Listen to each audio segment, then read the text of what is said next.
আসসালামু আলাইকুম। আমি আমার গাড়িটা নিয়ে মাটিরাঙ্গার দিকে যাইতেছি।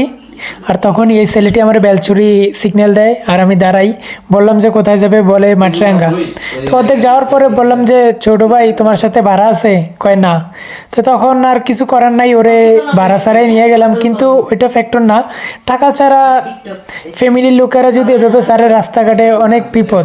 আর আমার সাথে এই বড় ভাইটি ছিল। আসসালামু আলাইকুম। ওয়ালাইকুম সালাম। তোর নাম কি বাবু? মারুফ স্যার।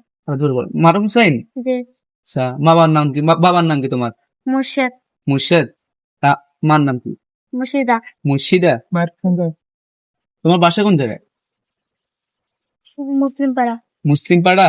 জি। ও, মাটিরাঙ্গা মুসলিম পাড়া না? জি। আচ্ছা, তুমি আসছো কোথায় এখন এখানে? হ্যাঁ, আমার বাবার যাইতেছে। কার বাসায়? কুকুর।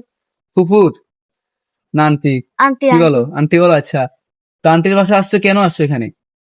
বেড়াইতে। বেড়াইতে আসছো? জি। তো এখন যাইতেছিলে কোথায়? বাসায়? জি।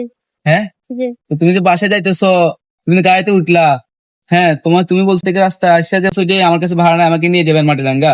অর্ধেক রাস্তা এসে। হ্যাঁ, অত বলতেছে এটা, তো এটা কি মানায় বলো? হ্যাঁ, তো তোমার কি মা বাবা কেউ নাই? আছে? মা বাবা টাকা দেয় নাই?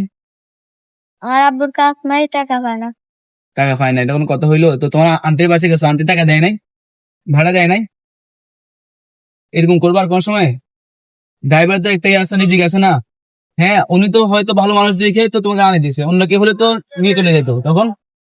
করে এরকম জন বাচ্চা কাচ্চা একা না স্যার, টাকা ফেললেই বিপদ সমস্যা। ঠিক আছে, হয়তো আপনাদের কাছে টাকা পয়সা না থাকতে পারে, কিন্তু কখনো সন্তানদেরকে একলা ছাড়বেন না। ঠিক আছে, সন্তানদেরকে দেখে শুনে রাখবেন। কারণ একা বুঝলেন? ছাড়লে রিস্ক না, এই যে এটা যেমন রিস্ক তো, যেমন ধরেন উনি হয়তো ড্রাইভার ভালো ছিল বিদায় তো ওকে আনছে, তাই না?